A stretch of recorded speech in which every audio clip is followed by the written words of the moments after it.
So if you're just joining, this has been about parallel quantum circuits. So there appears to be a great advantage in using them for data classification or data set mapping, however you want to look at it. This is discussion 116. My name is Kevin Kawchek. I'm the founder CEO of Chemical Q Device. This is Thursday, January 4th, 2024, for quantum machine learning parameters for breakthrough parallel algorithms. So just want to make sure, okay. So last week is basically just that, is increasing the number of parallel quantum algorithms in general increases performance across the board. The biggest study was this one comparing to batch size, learning rate, circuit depth, and circuit width. Of those five, increasing the number of layers or parallel algorithms had the greatest impact on loss, to improve loss the most. And it also, so if you're running these types of, single circuit rotational gates, the RAM and runtime are significantly reduced over running a single 16-qubit circuit. Now, you have to keep in mind certain things. So if you have a 2D image that's two dimensions, the number of features you have or the number of the classes. So typically you want to run the lowest possible circuit to get the best runtimes in RAM. So as you can see here, so it's called equivalent parallel qubits. So if you have a single qubit which can do two dimensions, because 2 to the n is equal to 2, where n is the number of qubits, or 2 to the 1, you can actually run a fair number of these single qubit circuits at very low computational cost with runtime and with RAM too, as opposed to trying to account for all these other quantum effects that are typically not as important as the embedding plus some trainable algorithms typically. And they converge pretty well, and what's going to be the focus here is you're going to see a lot of these trainable gates. Now, trainable gates, as we see here, is the same thing. There's a number of different terms we use in quantum machine learning: variational quantum algorithms, variational gates, trainable quantum parameters, quantum trainable parameters.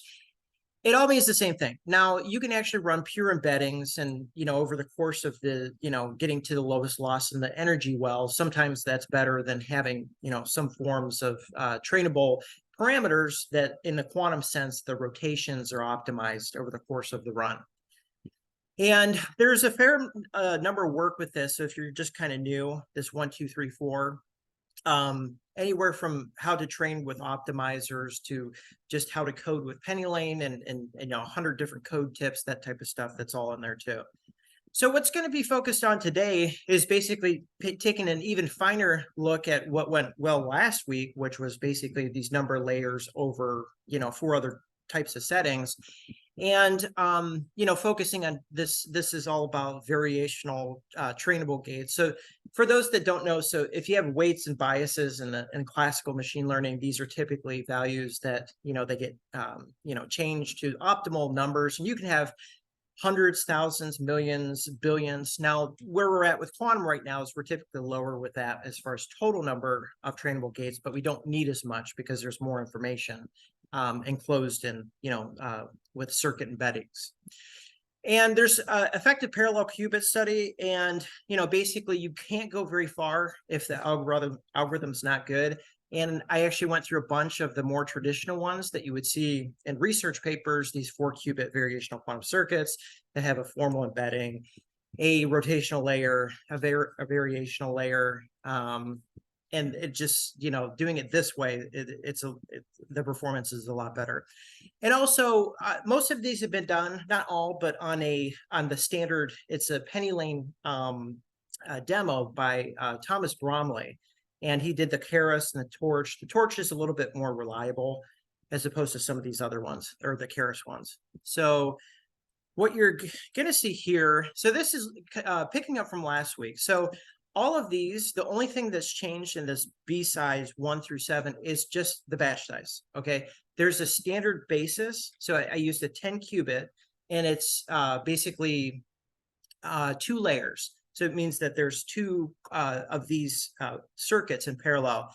So the best batch size that was found for this specific one was 3, and the best learning rate, which is huge. The batch size I haven't been able to carry over as much into other studies, but the learning rate of 0.52 over the recommended one of 0.2, you see how this baseline gets a lot closer. It makes a huge difference, so even if it, these, as you get closer and closer to zero, that helps you get to your, zero losses, and 100% accuracies and keeping those.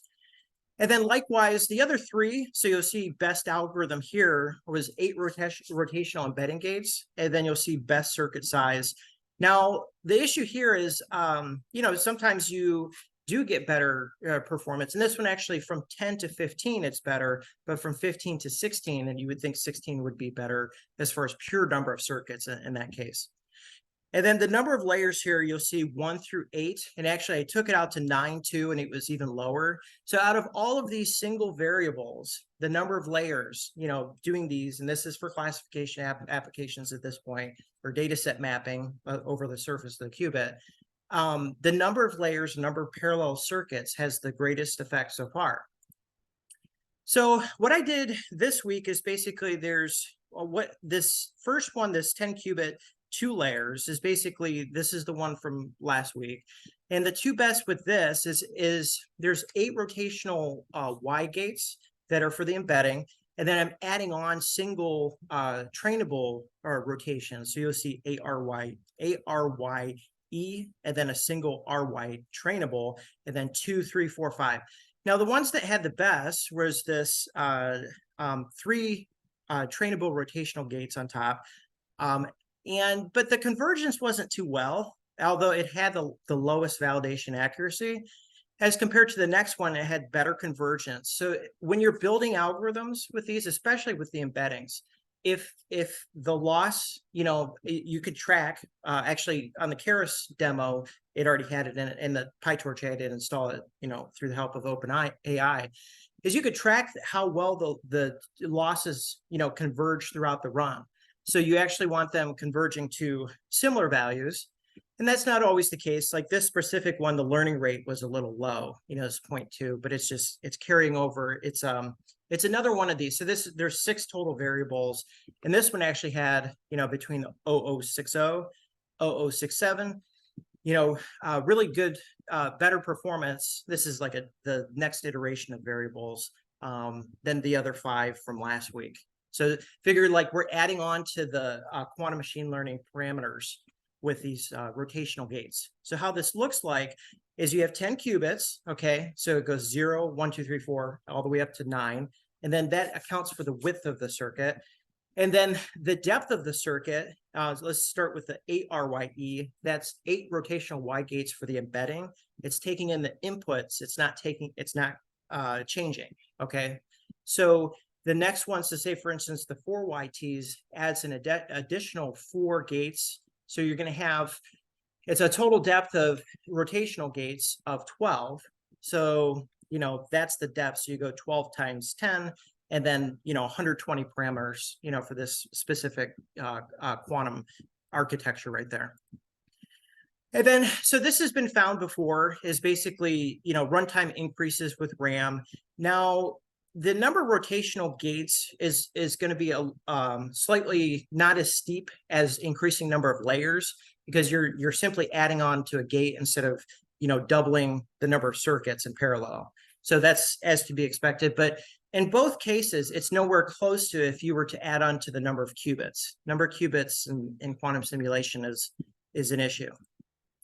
And typically, people would do that to get to the performance that they want, so for classification, so lower losses and higher accuracies.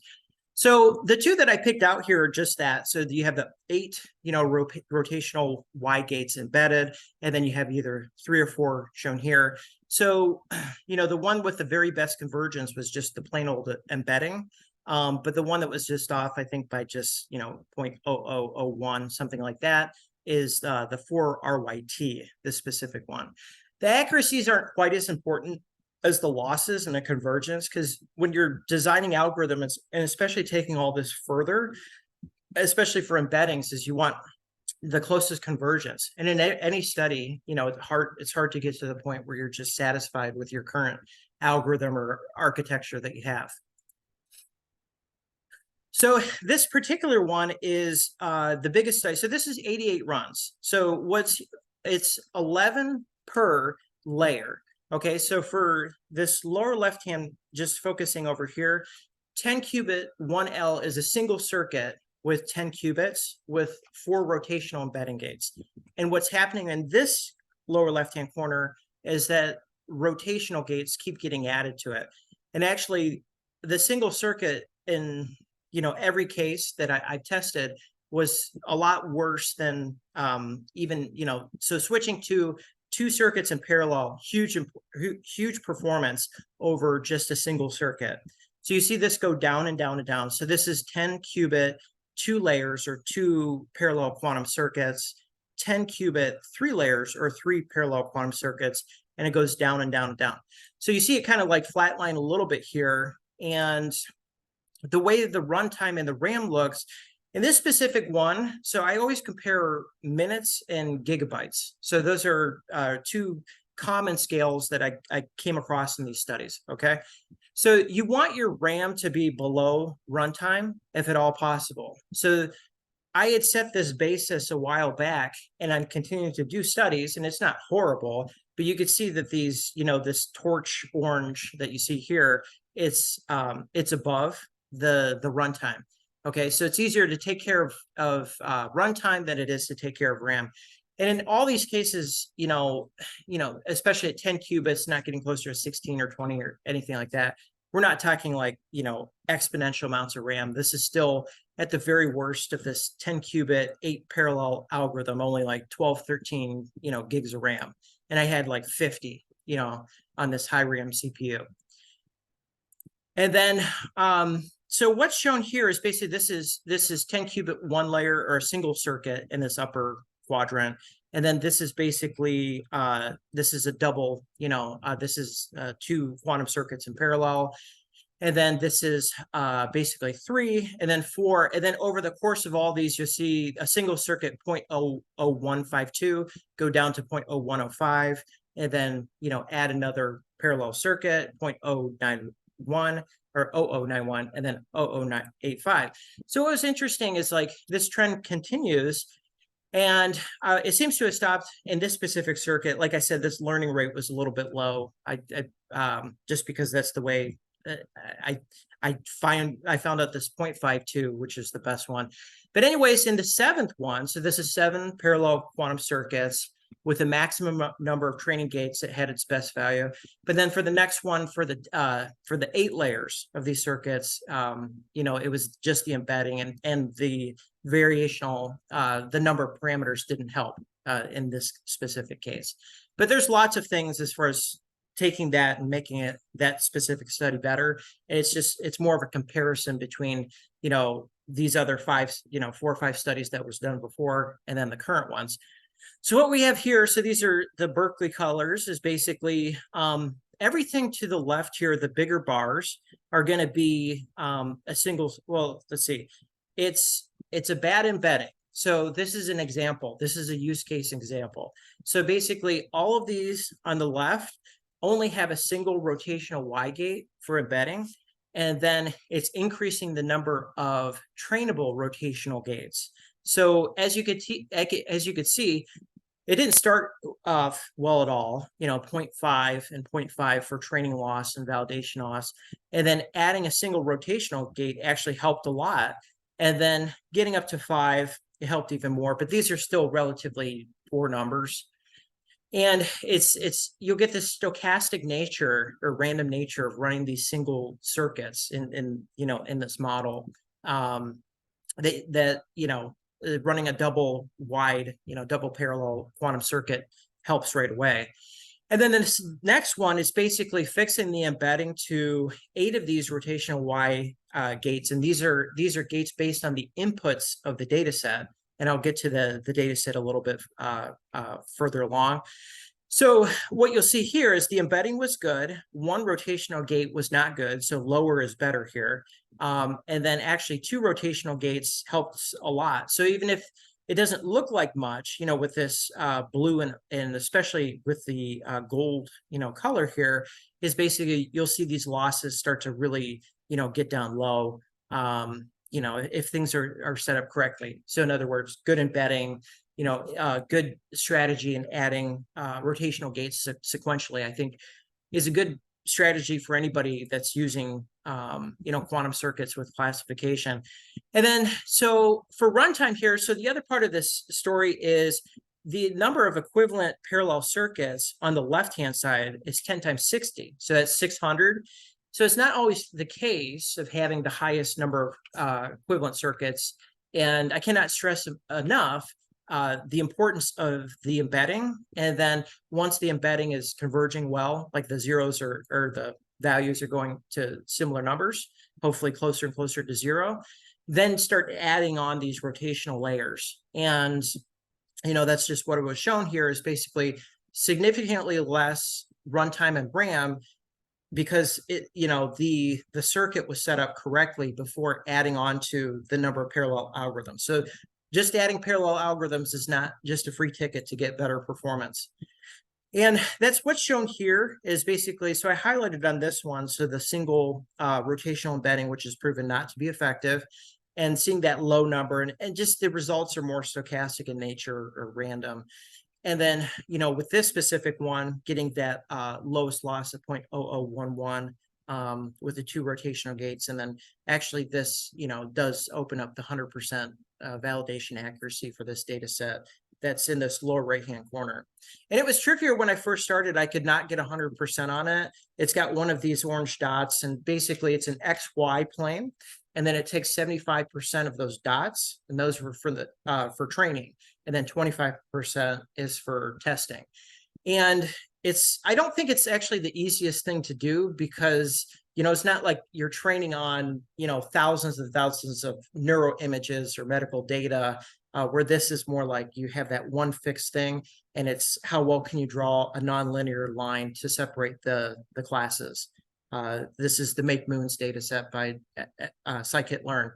So this next particular one, so everything here on the left are more traditional algorithms, right? So these are the ones that you more likely find in literature, especially if it's, Hadamard rotational gate, CNOT gate, and then another rotational gate, these types of things. Now, the only thing with this particular study is the number of gates, I think, on the left are lower, but I wouldn't anticipate it to change the results much more to say keep adding rotational gates. And actually, when I did keep adding rotational gates to this, it just tended not to improve, or, that's basically the thing. But the whole theory, and this goes back to Seth Lloyd at MIT, or Maria Schold at Xanadu, is it's all about the embedding first. Like, you have a quantum bit, and then this is being, simulated inside of a computer somewhere, CPU or GPU. And it's about where the data sets align on the outside of the sphere. So this is pure states, there's no quantum noise here. So, where exactly? So if you're on 2 opposite ends, I believe that would be 0 point however many zero losses for one classes to be on one end of the qubit, and then the other one on the other. And it's less of effect, as we see here, as opposed to like, pure entanglement and the number of, possible amount of information, and, superpositioning to leading up with that. And you can see this, like, going over to the right here is basically with these embeddings, or 8 rotational, actually the first embedding with no trainable gates in this specific case, and this is at higher, so this is 320 effective parallel qubits. You can see it better. This is the first one, and then and actually it converged well throughout the run, except for the last epoch. This gray one took a dip, which is okay.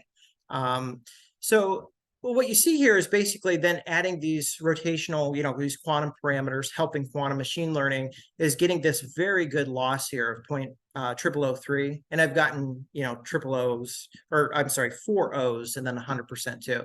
But these are all trying to compare things, So this is basically saying this embedding gate may not have, the very best loss performance, but it tends to, you want to pick the embedding that converges well. So say, for instance, like an epoch, if you start off at like 0.1 or, 0.08, and then the next one is like 0.75, 0.7.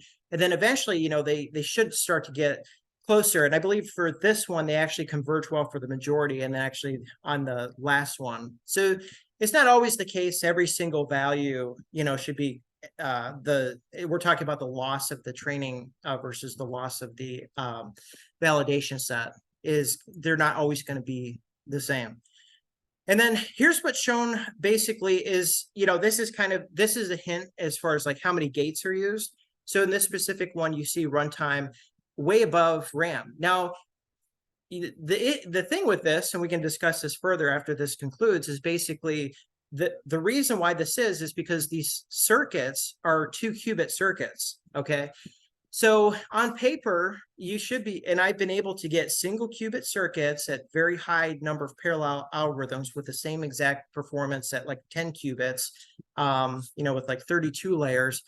But you want the orange, in this case, this PyTorch orange, to be lower than the runtime, right? And that's what's going on here. Now, these scales aren't set in stone. I'm choosing minutes versus gigabytes of RAM. But compared to the other study where I was at 10 qubits and I didn't need to be, that was the basis for that, those comparisons. On this specific one, you see that the 2 qubits keeps the RAM low, right? So always it's more about, the embedding, have that awesome. And then the other thing is have the circuit type the lowest. Now, the other reason why I use 2 qubits is it's the minimum number you can use for CNOT gates. And I wanted a way to compare to other CNOTs and, Hadamard's or single qubit gates. But, typically in literature, you see these 4-qubit circuits and, the rationale has more to do with entangling and, superpositioning. But the reality appears like it's more with the dataset mapping, and this corresponds with some other experts in the field too. So you'll see this. So this, these are good values. So 0003s for these specific ones. And like I said, I'm pretty sure for the regular embedding, it was converging well throughout the run. And then for the final validation loss, on occasion, I'll just try to squeeze out all that can to get the lowest value. So moral of the story is trainable variational gates help, but the embedding has to be correct, because everything up here, even though some of these were 100%, nothing really after adding, some of these rotational gates. And again, it's possible to get to these lower values like here, but I think a simpler, more direct approach is to focus on, where the data set is over the qubit, as opposed to some of the other more traditional approaches with algorithms. You'll see in, these medical papers that are using quantum variational circuits. Now, here's the next data set. I want to focus on this one. So again, this is an XY scatter plot, and it's basically, as you can see from the first one, it's not linear separable. And I think the one that the Penny Lane demo that closely aligns with this is the Maria Schull. It's like a quantum variational algorithms one. And, there's basically a line, that's drawn, a nonlinear line that's drawn through these. So it's not the most advanced technique, but at that same time, it gives you an idea, like in a comparison between the methods that are available here and basically how well things perform. And I wanted to prove with the second data set, with this one, a harder data set, that the loss still improves. Now, in this one in particular, and again, going back to these whole single circuits don't work well at all, is doubling the circuit, this parallel circuit significantly. I think it's over half reduced the loss, just adding one, so 2 quantum parallel circuits. And then, this trend goes on, and typically it's like everything in data science, as you get closer and closer to your end goal, it's harder and harder to get there, but it wound up in a good spot. So this is basically, 10 qubit circuit, and then the algorithm is 4 rotational embedding gates, and then a single trainable gate here. And what varies in this is numbers of layers. So the biggest thing out of all these studies is the parallel algorithm layers. I'm talking about quantum algorithms, and that it helps them, which is true because the algorithm has to be right. But that's what's been found several times. This might be the 3rd or 4th really good study. Is basically this is a different data set, and then the loss, is decreasing, and sometimes the accuracy doesn't.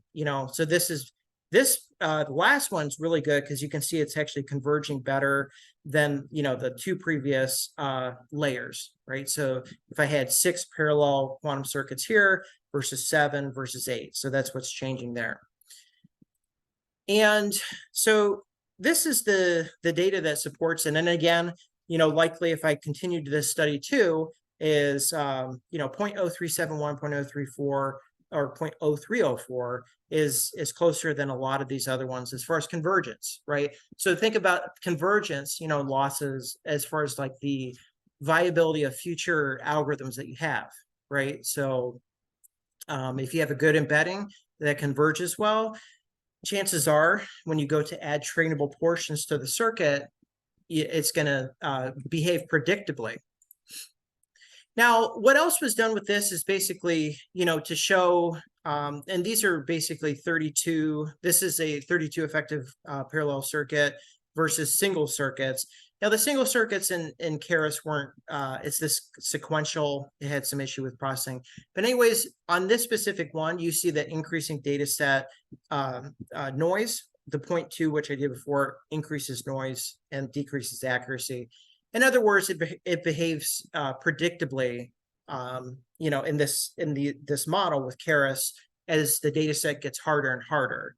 So it's not, so pretty much across the board, the parallel quantum algorithms are, more robust to other different changes in things like increasing data set complexity. And then this one was the same thing. So this is the harder data set, and then this is increasing the number of rotational gates. So some of them, just pure rotational gates work better. Some of them, if you have Hadamard to set superpositioning into it. But I think that, the more the story with a lot of this stuff, and you could see that in these cases, the number of qubits is low. So the RAM's going to be under runtime, which is much preferred in these. And again, if you were to compare these to adding onto additional qubits, that goes through the roof, especially with RAM. And that's what's seen here too, is basically, I think the Hadamard plus rotational embeddings was a little bit better in this case, but things do vary, so as far as in specific data set to data set, your algorithm, you might have to change, I would say. And, this is basically, besides the ones I did the quick test of, different losses, I would say that, you're going to have to account for that. Different, you're going to have to retest that type of stuff. But the coreness, adding, additional parallel algorithms across the board, that was always increasing performance. Any questions? And good to see everybody on. Good to see everybody back in 2024. So hopefully everybody had a good break. This is fun and exciting stuff. Any questions? So we could start off with just general machine learning questions. So machine learning in general, quantum machine learning is basically machine learning, right? You're simulating qubits, and then instead of doing things, with weights, now you have rotations of a simulated qubit in there. And many of these huge or I shouldn't say huge, not for all of them, but BASF is big, Classic, Terra Quantum AG. I just saw a thing, DARPA, I think in the news most recently. They're all going on to this using GPUs and, using this efficient system. I didn't ever use a GPU. It took long, some of the runs, but anyways, DARPA's using, and the keywords here are GPUs or advanced computer and machine learning and quantum algorithms, running quantum algorithms on classical hardware, which is like the trend right now.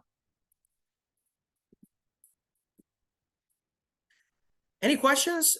Any questions regarding machine learning? So I see a number of people that have hopped down here before. So George or Anastasia.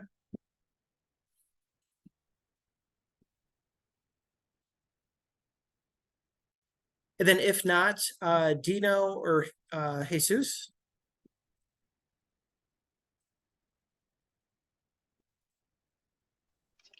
Hi, not for me.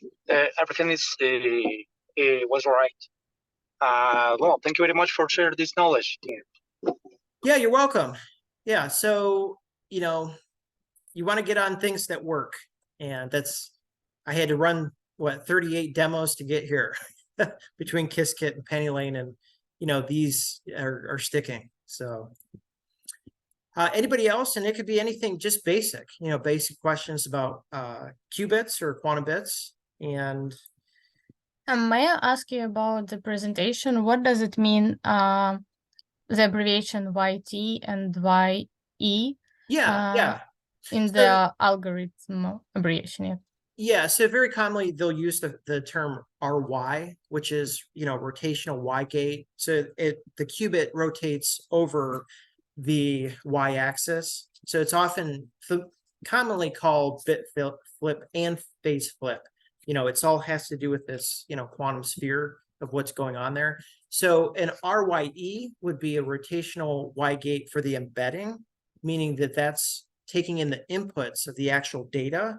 And an RYT are trainable, meaning that the rotation angles of this qubit, in the computer, are being simulated by the computer, are being optimized in order to try to get the best performance. So, that's the nomenclature there. Thank you for this elaboration. And also it was a big L letter. Could you be a little bit more specific? It was like 10 L. Oh, yeah. So these are layers. So the original demos names are, adding, this is paraphrase, but, adding layers or on torch. It comes from torch neural networks, which are called layers. Okay. So what happens with Penny Lane in this specific case is that it processes this quantum algorithm and it inserts it into the torch.nn module in this specific case as a torch layer. Okay. So, that's that specific type of layer is referring to the number of parallel quantum algorithms in this case, because that's the main one.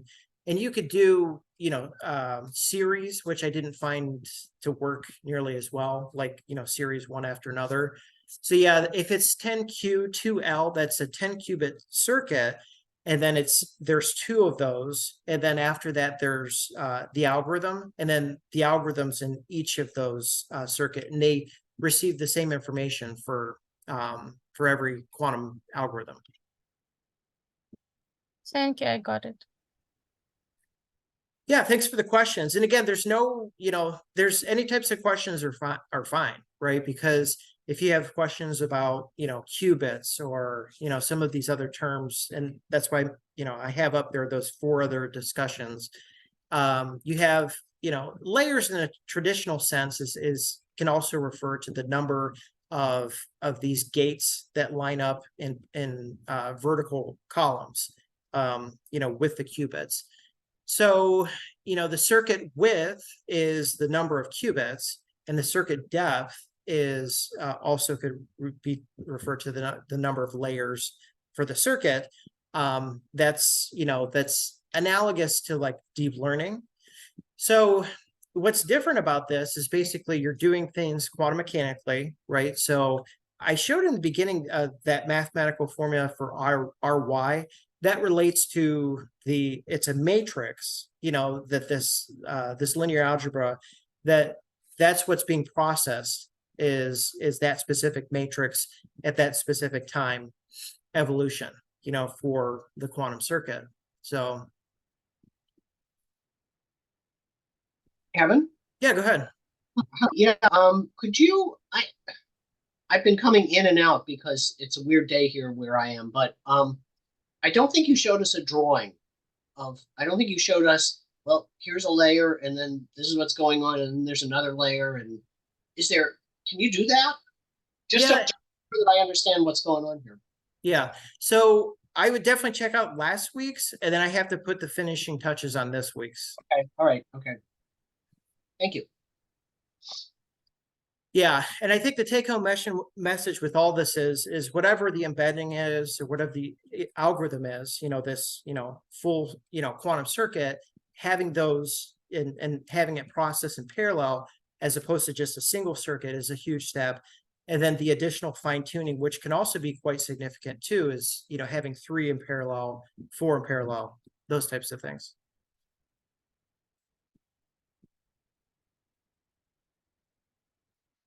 Okay, so any other questions? So I get some people, because I did a fair amount with medical images, and it was a quantum transfer learning demo, and it was just a single circuit. So yes, I'm trying to get this into there, for these processing benefits. But a lot of times it's the basics. Like you have to know what is your data set. So is it an image? Is it a scatter plot?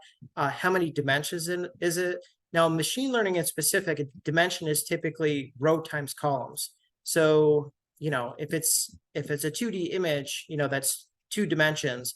And then depending on how many classes or features there are, that could also tailor to your, circuit, requirements. And again, low as you can, on the circuits. And like I said, a 1 qubit, 320 layer compared to it's 8. I'm sorry, I used a 10 qubit, 32 layer, identical results, for loss. So it more has to do in these specific cases is the, total effective number of parallel, qubits that you have. And, the gates matter too, but it's kind of, if you read a lot of literature and you get sucked into all of this of thinking that it has more to do with other things, the reason why I recommend, so the Xanadu researchers and MIT researchers is they've done a fair amount of work with this, and they tried training their embedding, these types of things, but they would always get overfitting, and then I'm getting very favorable results where I'm not getting that with these specific types of gates, rotational gates.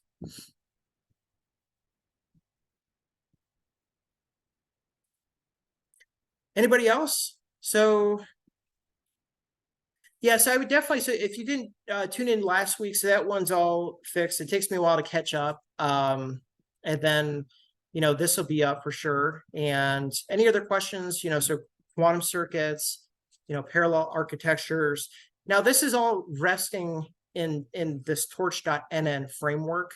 So if you look at these, Bromley demos that are on Penny Lane's quantum machine learning site, is you can see, so there's a sequential way of doing it. So one after another, and then it's torch.nn.module. And it's just like building your own neural networks, but with quantum circuits. And I actually, you could check out the GitHub too on the repository through the LinkedIn, is you can see the amount of work that's needed in order to put 320 layers in there, right?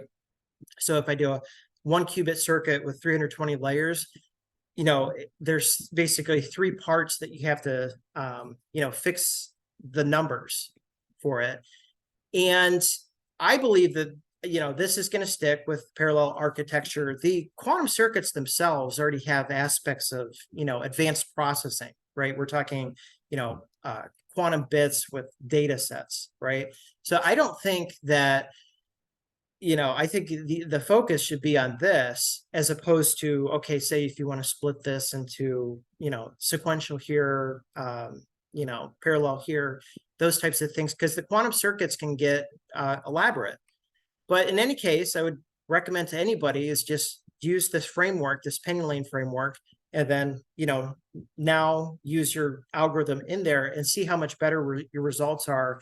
And this is across, 2-3 data sets that I've done, just having that additional circuit in parallel as opposed to the first one.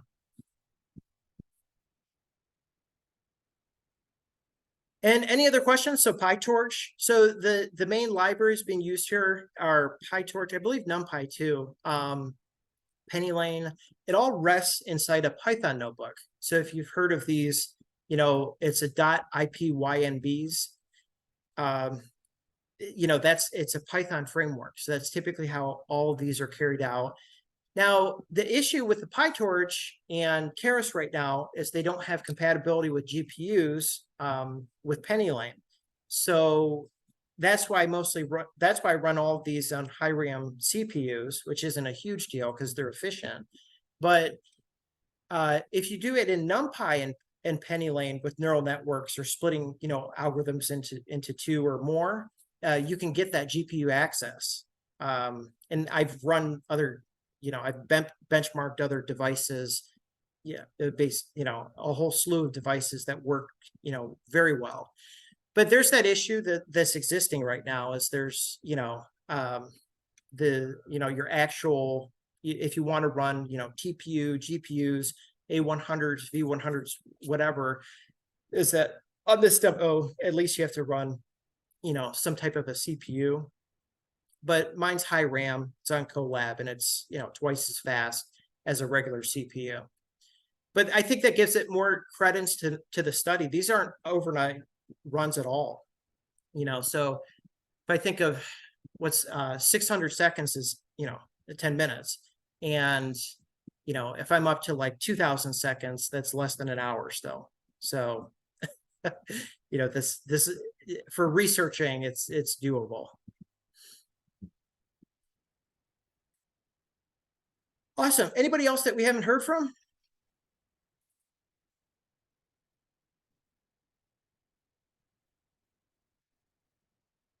And then, okay, so there was a comment here. So yeah, so typically, so on Colab right now, which a lot of people use, a CPU is the bottom one, a high RAM CPU, which is 51 gigs, but it's also faster, like twice as fast, is what I've been running on. And like I said, typically I think all of the runs are probably under an hour, right? So if you get up to, and it's actually the same about runtime if it's like 1 qubit 320 or 10 qubit 32 layer. The times are about the same, but the RAMs are significantly different. It's just the way it's set up. But yeah, that's the ideal case scenario is time is money. And, when you have, business and have to get stuff done, is a lot of people run on some form of a GPU. And there's TPUs out there, and I guess in theory, they're supposed to be better for our kind of stuff, but the ones that are on the market for the GPUs are just more advanced than I can't find an equivalent TPU, tensor processing unit. Although the good GPUs, they have TPU cores inside them for this type of stuff. So yeah, that's typically, Edwidge had asked this question. So that's typically the case is, you don't want to sit around and you want to run the next experiment, right? On one of these demos that was NumPy and penny lane, I had, say, 20-second runtimes for the, the top of the line, the lightning.gpu, GPU base. And then that was, I think at least 3 times faster than the lightning.cocos or lightning.qubit. So, that's the thing about these frameworks is, everybody uses PyTorch and Keras, and for the most part, they work really well, except there's some issue with allowing access to GPUs. I don't know the whole story. So. And I would encourage everybody, if you want to take this further, just get on Penny Lane's or Qiskit's website and just start running demos. Learn from YouTube or whatever website, and then make changes to it, try to make it better. So, but I'm interested, and you could put in the chat here too, as far as applications, the types of applications people are seeking. Obviously for mine, is for medical, and I've worked with a lot of the medical data, but what other types of applications are you looking to use with the quantum machine learning? So you could come on, or you could put in the chat there too.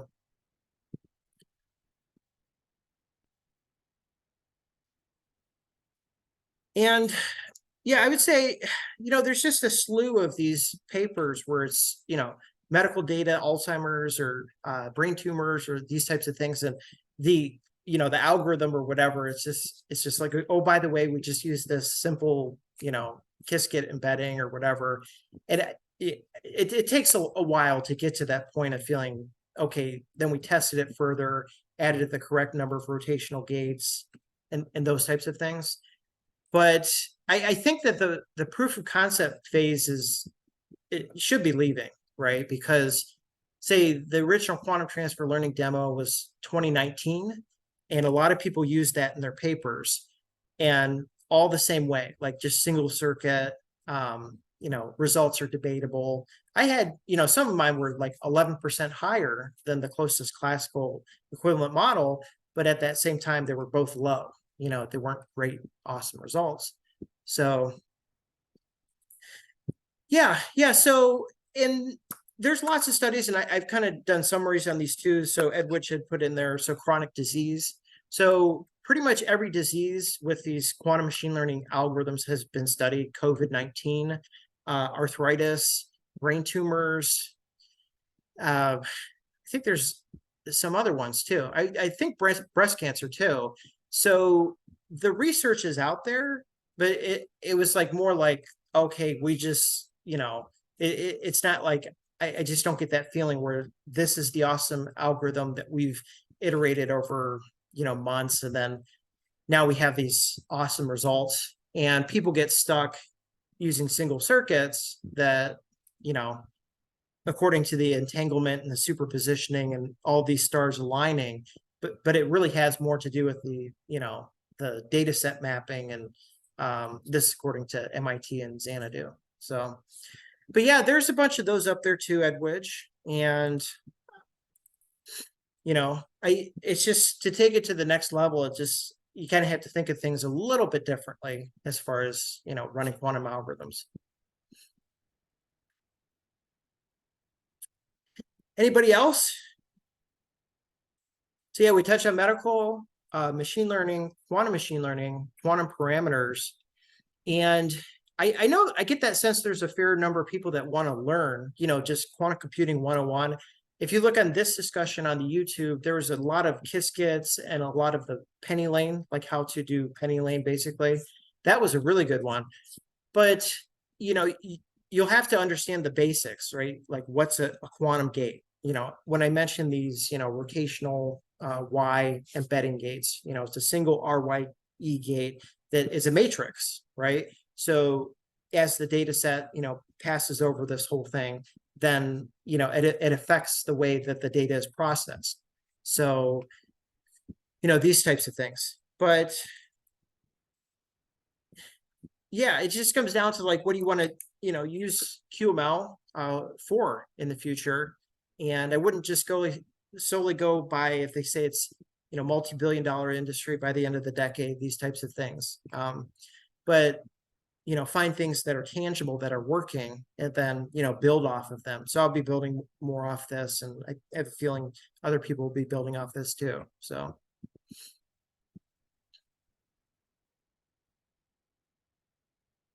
Awesome. Any other questions? Anybody that we haven't heard from? So, George or Abdella?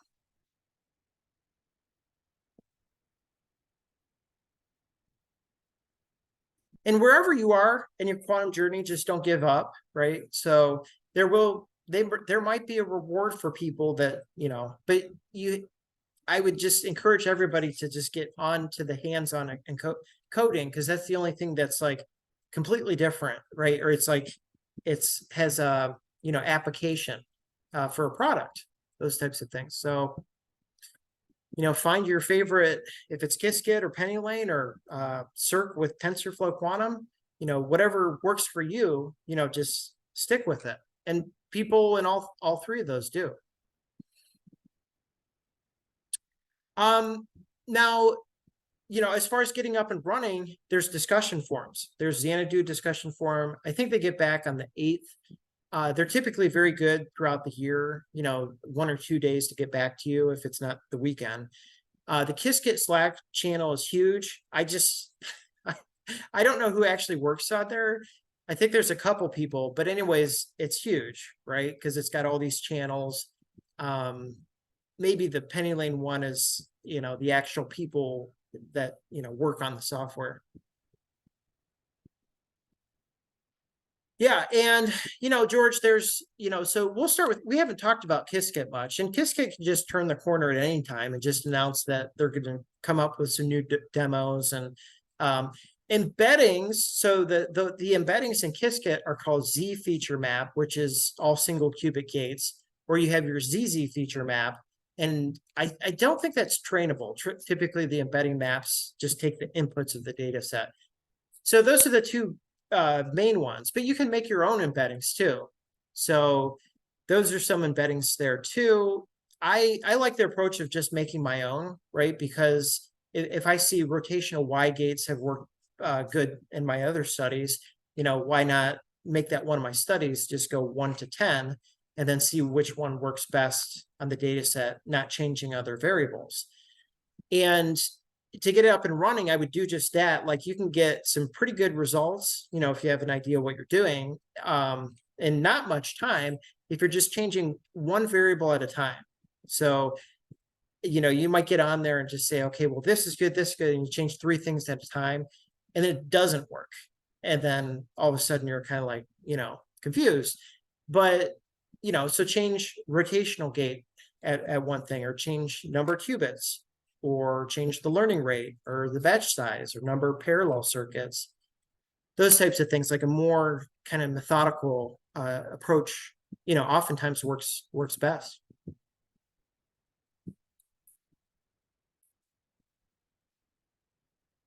And there's other papers there too. Quantum metric learning is the term that they put on training the embedding. This is MIT and Xanadu researchers. And like I said, there were some issues with overfitting, and I think a lot of that can be curtailed just by doing parallel algorithms. So again, certain types of gates, like, just single RY gates, tend to just converge very well. And depending on the study, sometimes the losses, the training and validation losses, it can converge at a single value, right? And sometimes that's 0, or, it just depends on how long you've been working on it. But yeah, that was the comment. So George put in there, for embeddings. And, I see this picking up too. So this is for Edwidge. Now, everything we're talking about is called the gate model. And the gate model, it's measurements. Okay. So all of things happen. And then what's measured, because these are qubits, is each, individual qubit turns out a 0 or 1. Okay. And that turns back into binary. So as proved here, it can be very effective, right? But there's other approaches too of thinking about how to use, quantum physics with data sets. And, I just think especially this year, there's QHack, by the way, that's coming up. So I'll put that in the chat, how that's spelled, 2024. Yeah, so QHack is coming up, and this is where a lot of experts come together. But I believe, because I'm on a board, or it's like a working group for, a national thing, is in order for, say, if quantum computers really want to use machine learning in over 5 years from now, because there's like 6 things to, cross off the list, it has to work now on simulators, right? It has to work now on today's software with CPUs and GPUs. So, based on all this research, and maybe the medical work that I see done with the quantum algorithms, it's the same type of algorithm. It's very small stuff. And obviously they're probably more in tune with medical data, right? But the more the focus has to shift on this industry. Well, it's already going in that direction. So Classic, BASF, TerraQuantum AG, Google Bard, using QML, meaning classical processing with quantum algorithms, and, Sandbox AQ, definitely. And there's already biotech organizations, collaborating with Sandbox AQ. So I think it'll shift, but there's some people that are just, they're not on that track. And, obviously we need the compatibility with GPUs is the main thing. if I would say with PyTorch and Keras, right? Because just to get things set up, but then, you know, take it to the next level. So, you know, these types of things. But if you haven't watched the other Q hacks, I learned a lot of what I know today watching some 2023, 2022, and I think there was a 2021. These are run by Xanadu, who runs PennyLane. And these are like a blitz of just the best experts in the world on quantum talking about the recent results and you know, papers, and it's just one person talking, and I think one or two Xanadu moderators. So I'd be interested to hear other people too, you know, if anybody's attended these in the past. I've mostly just watched the recordings, although you can go in person. You know, the color scheme changes every year. So QHack 2024.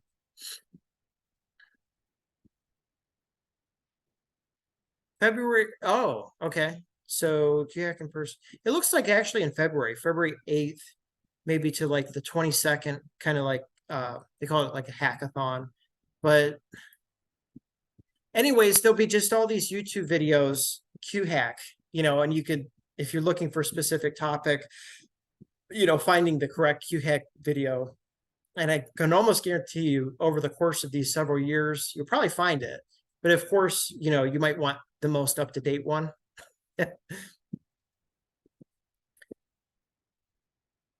Yeah, and I would definitely do it, Edwidge, and I would take the time to just research a little bit. Like all these demos, you know, they're online or they're going to be online.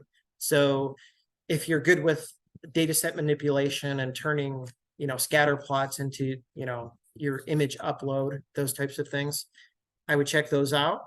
And the quantum transfer learning demo probably is the most famous PennyLane demo that I found, just because you could use whatever images you want. And the standard one is 2 classes. I took that up to 44 classes. You know, it's proof of concept kind of stuff. So anyways, it has that ability, you know, in it.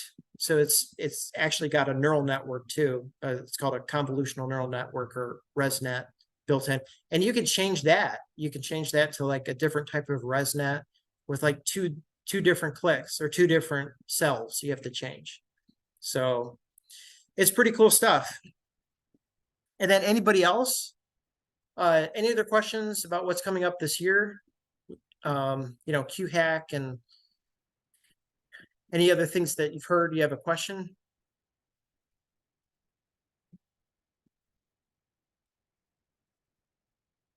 But yeah, I guess the whole goal with all this is to find application, right? So, you know, is Edwidge Healthcare, Minds Healthcare, you know, going into a specific area. And obviously the bigger goal for all of us is to prove beyond a doubt that this is worth it over any other classical, any other traditional classical processing. So this is quantum classical.